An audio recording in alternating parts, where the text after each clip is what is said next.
Welcome to Coffee and Regs, a CSS RegTech podcast series on moving from a tactical to strategic approach to regulatory compliance. Hi, this is Natalie Silverman for CSS. Welcome to our next episode of Coffee and Regs. On today's episode, we're doing a deeper dive into the latest news on the PRIIPs RTS, regulatory timelines, and the challenges stemming from divergence between the EU and UK. Please welcome CSS's Chief Product Officer, Ronan Brennan. Good morning, Ronan, and thanks for sitting down for Coffee and Regs. So welcome to the CSS update on everything going on in the world of PRIIPs. A couple of things happening right now. We have a UK consultation that's going to be open till the 30th of September, and that's on a proposed RTS there. And I'm going to run through some of the things in that RTS and how they differ to the RTS that's moving its way through the European legislative process at the current time. We also had the recent news that PRIIPs has been adopted the PRIIPs RTS has been adopted by the EU Commission. So the clock is now ticking there. We've entered what we call the 2-month co-legislative scrutiny period. That 2-month period could extend by an additional month, so there's scope for a 3-month scrutiny period. So that's either going to be 7th of November or 7th of December this year that we'll have a further update on what the exact date is. Right now, that date is still the 1st of July 2022. But there is significant pressure, and I stress significant pressure, being orchestrated across a number of trade bodies to have that date pushed to the end of December next year or the 1st of January 2023. The other thing that's going on at the moment is the Commission did also publish 2 quick fix proposals, one for UCITS, one for PRIIPs. These were expected. That consultation on those proposals, it opened on the 15th of July and it's actually closed since. And that's the current news there. So I thought maybe I would, before jumping on to working through the differences between UK RTS and the EU RTS, I thought it would be good for me to run through just some of the key areas of change in the EU RTS relative to what's in play currently. So I break down the changes across 3 areas. I break them down across performance, I break it down across costs, and I've got a nice bucket that I just call other. First up, under performance, we've got a new methodology for calculating the scenarios for Category 2 PRIIPs, so that will cover UCITS, unit-linked structures, AIFs, etc. There's also some small adjustments to the composition of cost tables and how the scenarios are being presented. So a good example there being the half of the recommended holding period number is being removed. There's also going to be some more guidance around narratives. There's going to be a new requirement to publish scenario calculations on a monthly basis for Category 2 PRIIPs. That's something quite different that wasn't in the original. And there's a new requirement mandating a link to a location of the past performance record. So this is kind of a subtle introduction of past performance into PRIIPs, but it is through the publication of a link to that information. On the cost side, to a large extent, slippage has been retained. There's been a couple of tweaks here and there, nothing significant. Bonds have explicitly moved to a spread basis. There are a couple of exemptions now from slippage in certain situations. I guess one of the key things we saw was the introduction of a floor. And I'm going to refer to this because it's one of the differences between the UK RTS and the European proposal. So in the European proposal, there is a floor to transaction costs such that they can't be less than the total explicit cost with no anti-dilution offset. And then, as I said, there's going to be some enhancements to the tables where costs are presented. Again, removal of the aspect relating to half the recommended holding period, and the reduction in yield has been removed from Table 2.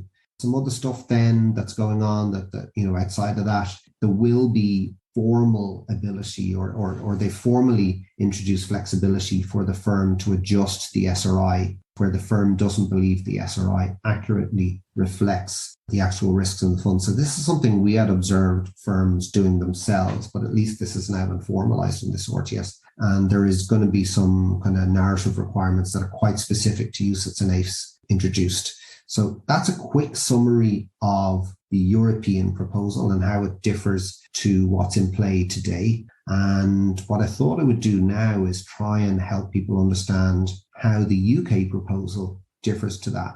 And again, I'm going to cover it across the 3 broad areas. I'm going to talk about performance, I'm going to talk about costs, I'm going to talk about some other stuff that's going on in the UK RTS. So when it comes to performance, the UK RTS is proposing for the scenarios to be replaced with a narrative explanation that should kind of bring light to the main drivers of investment performance.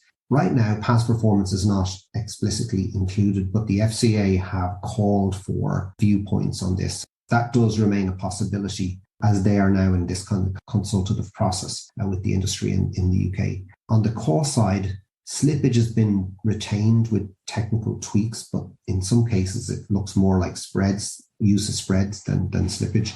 Bonds and trackers have actually moved to actual spread basis. The UK RTS does also introduce a floor to the costs, but it's a different methodology. So in the UK, the floor was used to ensure anti-dilution benefits don't cause the total transaction cost to be negative.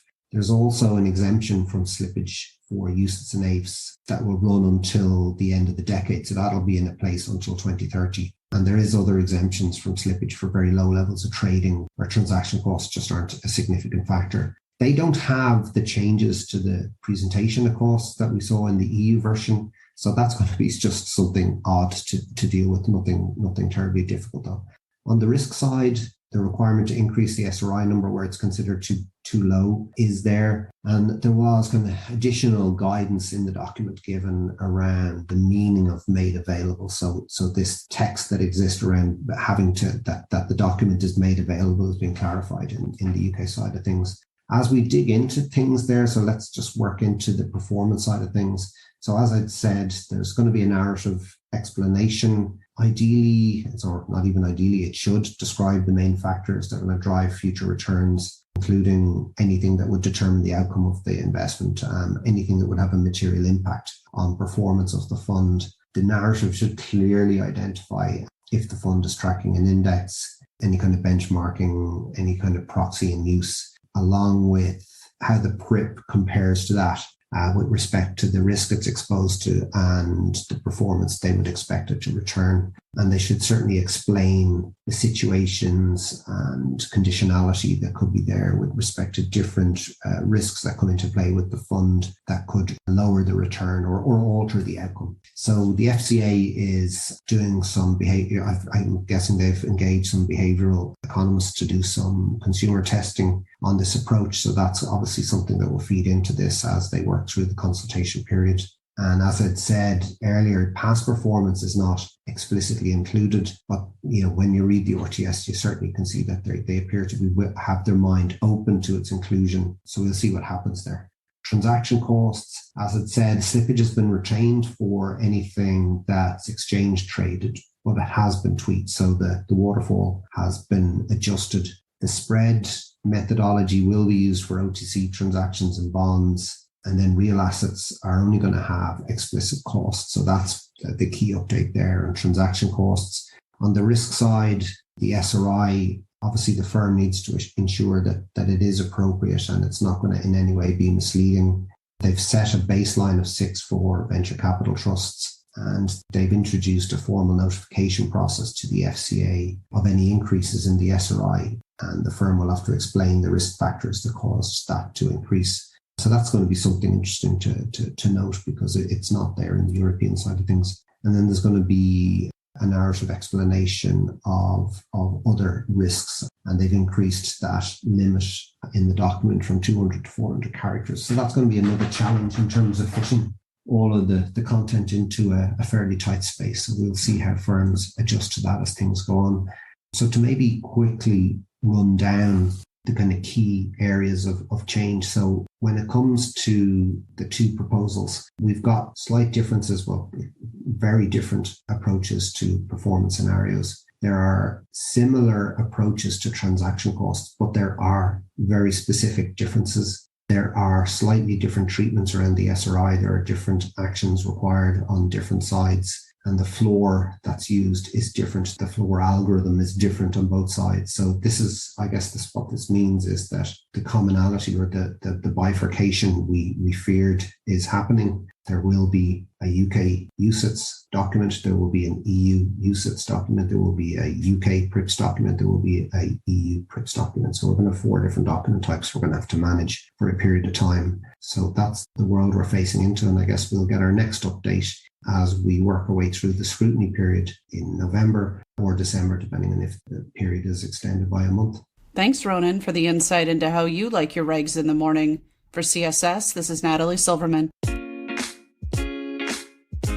This has been another episode of Coffee and Regs, a CSS RegTech podcast series. Make sure you catch every episode by subscribing to our podcast on www.cssregtech.com or through your podcast platform of choice. Thanks so much for tuning in. This podcast is brought to you by Compliance Solutions Strategies and is for general information purposes only. All rights reserved.